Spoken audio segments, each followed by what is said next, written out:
You. Hello, everyone. I'm Melissa from Gilda's Club Grand Rapids. It's good to be together again. I hope you're still enjoying this summer. Just incredible weather this week. So lovely. We've had great happenings here at Gilda's Club. We've had actually on-site Camp Sparkle, and the weather has really turned out for us. And we've had 17 kids today who really enjoyed being on the grounds, interfacing with an artist and the YMCA and the fire department, and yesterday the Jewels of Africa.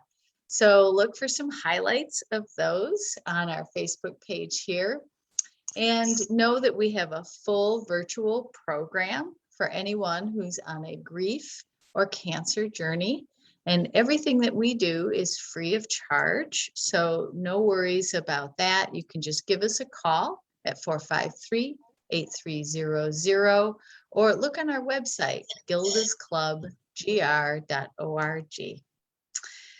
So today, well, actually August is Lung Cancer Awareness Month. And so we really wanted to highlight this awareness, and we wanted to bring you some information, and we thought we would talk with one of our members who was willing to come on here and talk about her journey. So today I have Pat Wright with me today. Welcome. Well, thank you. I'm happy to be here. Thank you so much for being willing to come together with us on this platform and talk about your story and share what your experience, strength, and hope is. And really, that's what we're all about here at Gilda's Club, is creating a safe space where people can feel comfortable talking about what their experience is. And then that helps each other to not feel alone, and sometimes to learn new information and things that help them along their journey. So thank you for doing this. You're welcome. Yeah. I'm very glad to do it. Oh, good.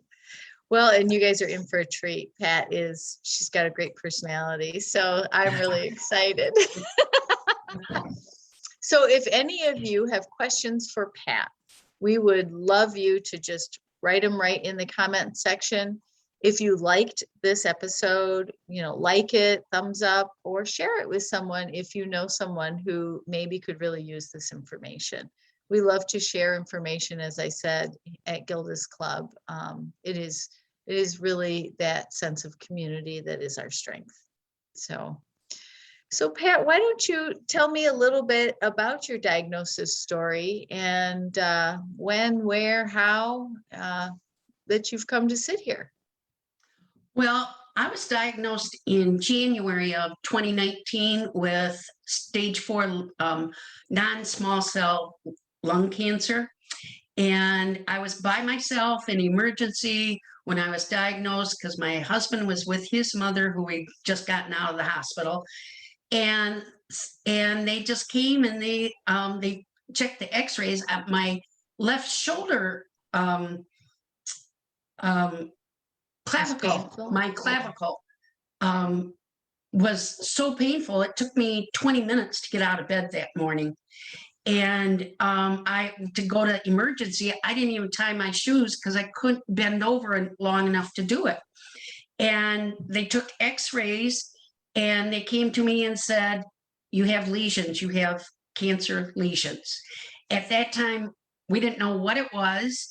And it wasn't, let's see, the next day we got with my primary doctor and she told us it could be lung cancer, it could be breast cancer, colon cancer, or a rare blood cancer. And my husband, to this day, he was the one that reminded me. He said, that was the worst because we didn't know what kind of cancer you had because it was in the clavicle. The cancer had gone to the clavicle, and like a water bottle in the freezer that breaks, well, the cancer wanted more room, and so it broke my clavicle. It also broke a rib, and later on, tests showed that I had it in my sternum, in a lymph node behind my sternum. I had it in my hip, I guess that was it at that time. And so I was able to get a mammogram a week later. You know, everything moves. It seems like slow when you want everything all at one time. And I got a mammogram that was clear a week later, so we could eliminate breast cancer. And then 2 weeks later, I finally got my biopsy and done. But then that took a couple weeks or a week, I think. Sure. And I finally got with a oncologist 3 weeks later, and he told us that it was stage 4 lung cancer. But then it was like the following week. So we're talking 4 weeks later, I get a power port, and on a Monday, on Thursday, I get my first chemotherapy. The very same place, the very same day, I get radiation for the first time in my life, but that's on the clavicle to reduce the cancer here to reduce the pain. Yes. And so I had 5 days of radiation, and that worked. That worked very well. And so it was, and then 3 weeks later, we walk in for more chemotherapy. I say we because my husband was there constantly with me. He's a wonderful caretaker. And so we walk in to get chemotherapy, and the doctor said, "You're lucky. You have the EGFR mutation of lung cancer, and there's a chemo pill. So no more." Because my understanding is that the chemotherapy, it attacks everything. It attacks your white blood cells, your fighters. Well, what the chemo pill they have, it attacks just the chemo, just the cancer. And it's more targeted. It's a more targeted kind of chemo. Exactly. Yeah. And then, but there's always going to be side effects. And I had some big side effects because 6 weeks after having chemotherapy in March of 2019, he took me to the hospital, more dead than alive, and my blood sugar shot up to 900. I did not have sugar diabetes before. And I walked out of the hospital 9 days later, I had type 1 diabetes, which is some people refer to as juvenile diabetes. Sure. So I have to take 4 shots a day. I'm now on a pump, so I'm constantly getting insulin. And then in July of 2019, I came up with another big one. And these are all, they think mine was from the immunotherapy I got. And a doctor told me that 0.05% of people doing this particular immunotherapy have my reaction, get type 1 diabetes. Wow. So you're telling us you're really unique, huh? Yeah. I'm really unique. Wow. And, but I'm getting lung cancer now instead of 5 years ago. And 5 years ago, it was a 6-month diagnosis. And now what they're doing with lung cancer, they're calling it, help me. It's not it's not treatable, but it's a chronic illness, much like diabetes is. That's what they say about lung cancer now, because there is so many treatments for it. And right now, 5 years ago, I would have been dead in 6 months. I'm at 2.5 years, and I'm doing well. Yeah. That's great. It's not gone by no means. It's gone to my brain. I've had brain radiation. It's gone to my hip more, and I'm in treatment for some cancer pain. But overall, I have a life. And 5 years ago, I went off. But also, when I got diabetes, it was a struggle because I was so sick. But I'm on a pump now, and I'm on a constant glucose monitor, which reads my blood sugar. 5 years, 20 years ago, that stuff wasn't available. Yeah. And now I feel like I'm on diabetic vacation because of it. So if I had to get sick, I'd rather it was now. because Ah, modern technology has done a world of good. yeah. But Well, that is a really great perspective and attitude about your journey, about your cancer, because, and it's, I mean, so true too. In those 5 years, we've really developed so much more information. There's been such great research and knowledge gained.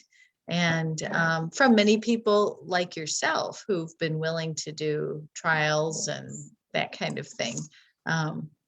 So you're the beneficiary of all that really hard yes, work. I am. Yes, I That's am. great. Yeah. Oh, that's wonderful. Well, a couple of things you said that really struck me is that piece of hearing about your cancer while you were alone. Oh, And for you and your husband, it sounds like you do a lot of things together. You really support one another. Yeah. It must have been a really difficult moment. And I wondered how you got through that. What strength brought you through that? I don't know what really got us through it. Each other got us through it. I know that first month for me, there was a lot of sobbing. I would sit there by myself and all I could see was the black hole at the end of the tunnel. Mm, And so that first month, it was just a lot of crying. My first husband lost his, or first husband, my husband lost his first wife with breast cancer 30 years ago. So this is like his second wife with cancer again, or cancer. And so I felt for him too, but part of it was that not knowing.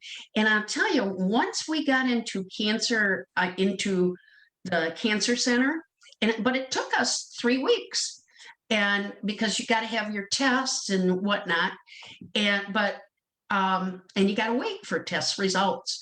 But once we got into the cancer center, that very first day, I remember the one time we're registering and there's 2 women behind us ready to take hold of us and lead us.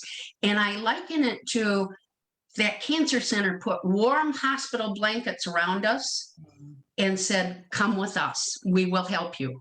yeah. And I get teary when I think about it because it changed. See, I'm teary. Yeah, that's all right. Tears are good. Yeah. It changed my outlook, and I think it changed my husband's too, because the cancer center, They gave you it's kind of hope, like they took sounds like. over for us. They took over Yeah. for us, and they gave us hope. Yeah.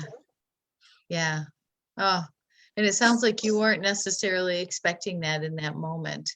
And, No. going there. And this piece, that was the second thought I had, is this piece of waiting is so much a part of cancer journeys. Yep. Yep. Waiting for results, waiting for chemo, waiting for, your next test or whatever. And it's what happens in between is kind of what we focus on at Gilda's, right? The living Yep. that happens in Yep. between. But there's a lot of waiting. There's There a lot is, of well, in the waiting, there's a lot of, it may seem short, it's only 3 weeks and you get all this done, but you want answers now, not yet, not 3 weeks, and you no. don't get those answers, Yeah. and you just can't.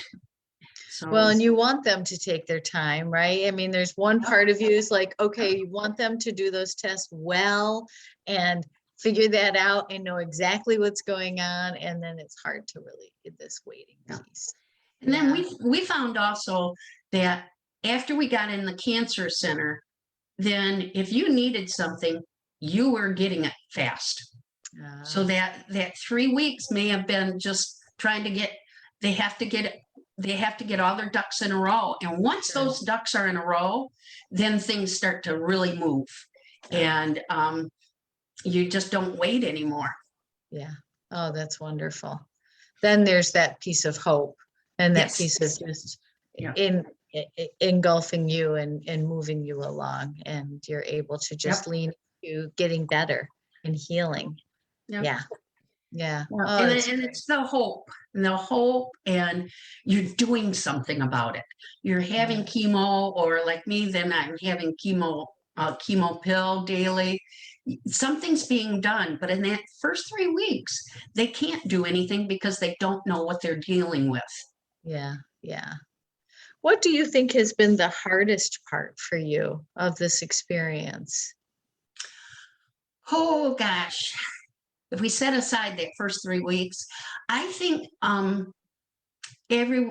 back in November, December, in January, and then this last couple months, I've had what I have called cancer pain, and I think I was doing good without the pain, of course, and now I'm dealing with cancer pain, and it's just my physical therapist tells me it's the nerve endings responding to the cancer in the it at the other end of the nerves, it might Oh, be sure.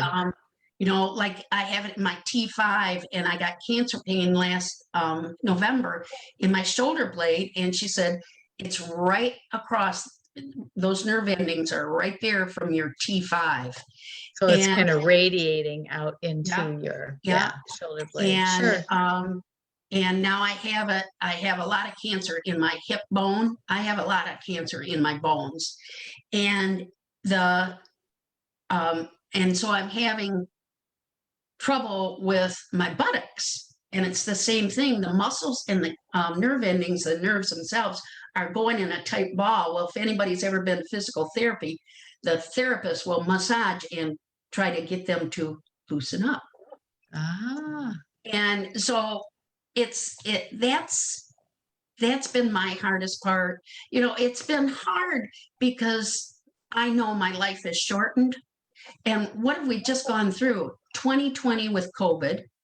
And so you couldn't do anything. My husband and I, one time I told my husband, I said, people talk about bucket lists.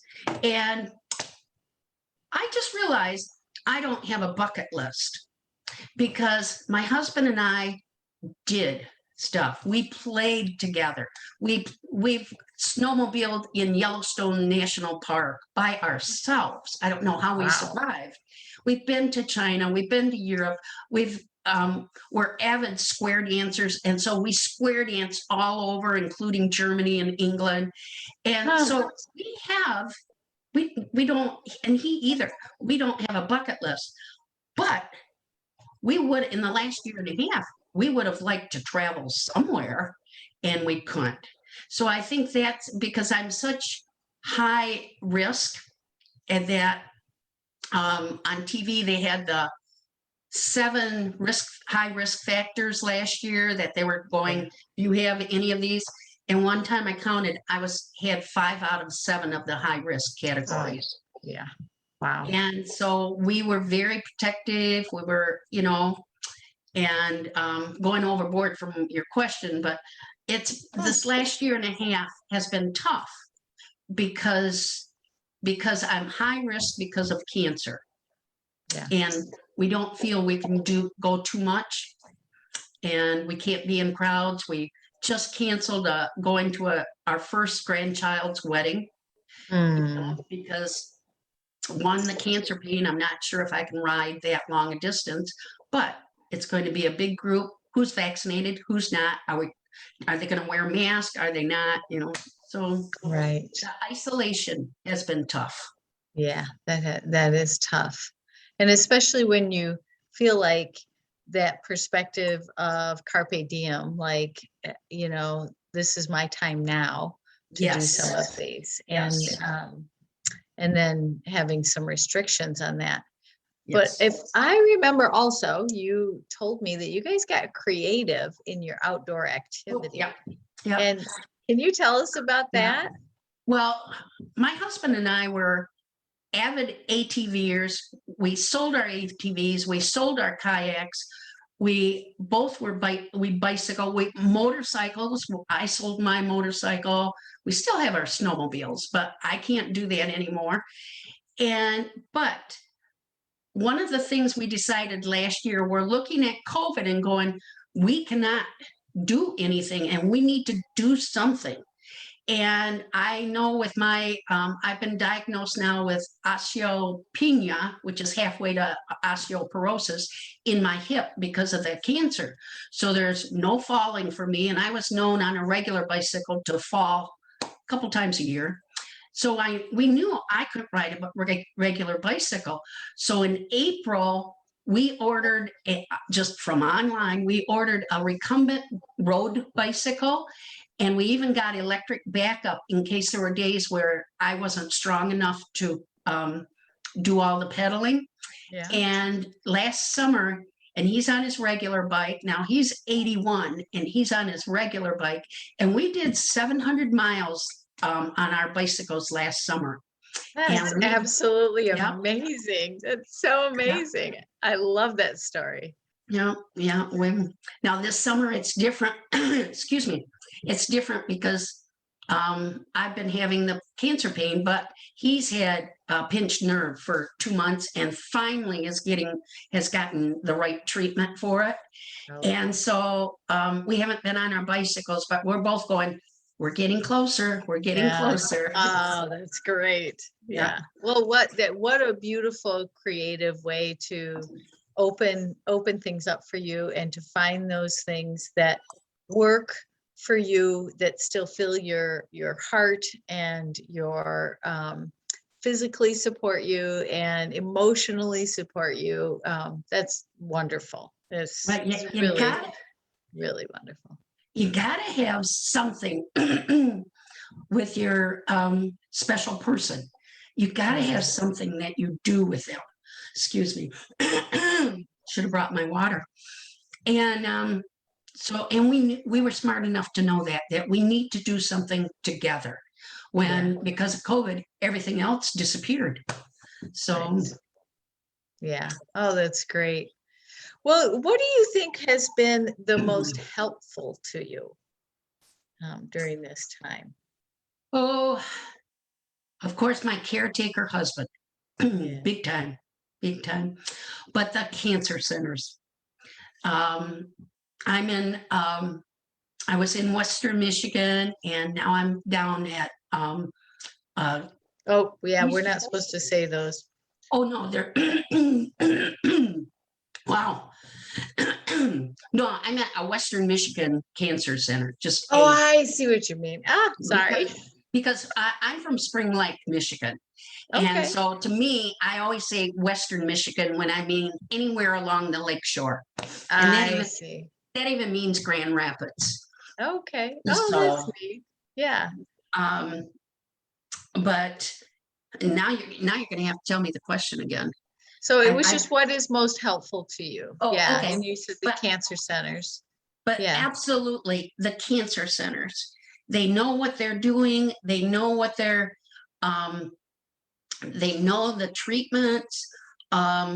If your doctor has not done it, make sure you get a biopsy and know what your mutation is, because from the mutation, they can tell, okay, this is what we have to do. Okay. And, but make sure you get into a cancer center, and I'm sorry, but not just your primary doctor, because it's the cancer doctors that are knowledgeable. But and I have my family support group too, and my friends, of course.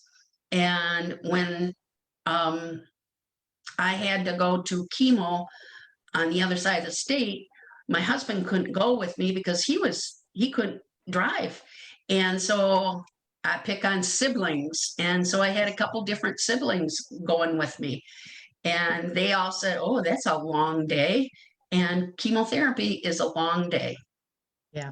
But so my chemo pill stopped working, and I'm on chemotherapy again. Okay. But I'm stable. So, and stable in at least lung cancer world is good. Good. Oh, that's great. I'm glad. Yeah. So what advice would you give anyone? I mean, guess two pieces of advice. Anyone who is recently diagnosed with lung cancer or anyone who maybe has it in their family or hasn't been diagnosed yet. Okay. So both of them, what Okay. advice would you give? If you've been recently diagnosed with lung cancer, um, get a second opinion. I had a very knowledgeable lung cancer doctor tell me that he thinks everybody should have a second opinion. Mm. And then you can weigh the two and decide what direction you want to go. Um, the uh, what was the second one? See, this Anyone is who hasn't, hard. that's okay. That's all right. Anyone who hasn't been diagnosed, but maybe it's in their family Okay. or maybe, Yep. yeah, yeah, Okay. From the I'm on several lung cancer Facebook groups, yeah. and they send medical information in there sometimes. And what the experts are saying now is that, especially if you have lung cancer in your family, but even without that, is they have low level x-rays. X-rays will tell you if you have lung cancer. And if get a low level x-ray to check for lung cancer. Because if you can get lung cancer in stage 1 or even stage 2, at stage 1, they actually go in and take that piece of your lung out and you're fine. And you know, it's like you're cured. Okay. Yeah. The cancer's out of your body. Once it spreads across, like once it spread stage 4 for me, there was no talk about any surgery because you do the lung, big deal. It's in these other spots. And mine really isn't growing in the lungs, it's growing in the bones. So, but definitely, I am urging my own family members to talk to your primary and see if you can get a low, I don't know, a low level x-ray just to rule out any lung cancer. Because I'll tell you, I never knew I had lung cancer. And they said 85% of stage 4 lung cancer people come in not knowing they have lung cancer because lungs don't have feelers in them, that sensors in them that say, Sure. oh, I hurt. Now Right. you may have blood, then that's a sign. My sign was my clavicle hurt. That was it. And I went to the chiropractor first because I just thought it was a pulled muscle. And he said, no, you need to get x-rays on that. So he knew something was not quite right. Yeah. But definitely um, get it as soon as you can and get Okay. into a cancer center. Yeah. So, and you can just ask your PCP for, talk to your PCP about those Yeah. concerns and they'll help Yep. direct you. Yeah. Yep. Yep. Oh, that's great advice. Thank you for that. Is there anything else I didn't ask you that you're like, I think we should talk about this? No, I mean, there's side effects with any kind of treatment, Yeah. but for me, I guess the big thing for me is that I don't let myself be sad that I have lung cancer. I know my life is shortened. I refuse to ask for any prognosis. And nowadays, they don't want to give you a prognosis because the treatments are so good and working so well. Yeah. But I want to be, when I pray about my cancer, I pray for calmness and for peace. And because that's how I want to go through this. I want to go through this happy. I don't want to go through, if I have 5 years to live, I don't want to do that being sad that I only have 5 years to live. Right. I want to go through that to be happy. And I just turned 70 here in February, and I was like, yes, I turned 70. Now I'm going for 71. There You you know, go. Yeah. it's people say it's also the state of mind can help your help beat the cancer. I don't know if I agree with that, but I do know it makes my mentally and emotionally, it helps me to just stay calm and be happy. Right. It helps your moment. It helps this moment when you're Yes. able to be calm and you have a good attitude, and it helps you to feel better right now and have a better experience Oh right yeah. now. Oh yeah. Yeah.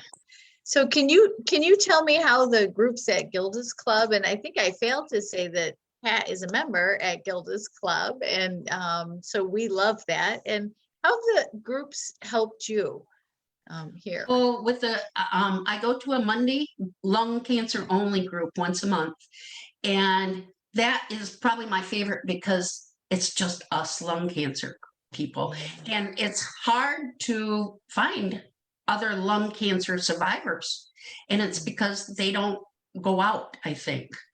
I don't know. But then I go to a support group for any cancer survivors, and we've been doing Zoom. I didn't before, and I didn't walk into meetings because I'm Spring Lake and that's Grand Rapids, I think.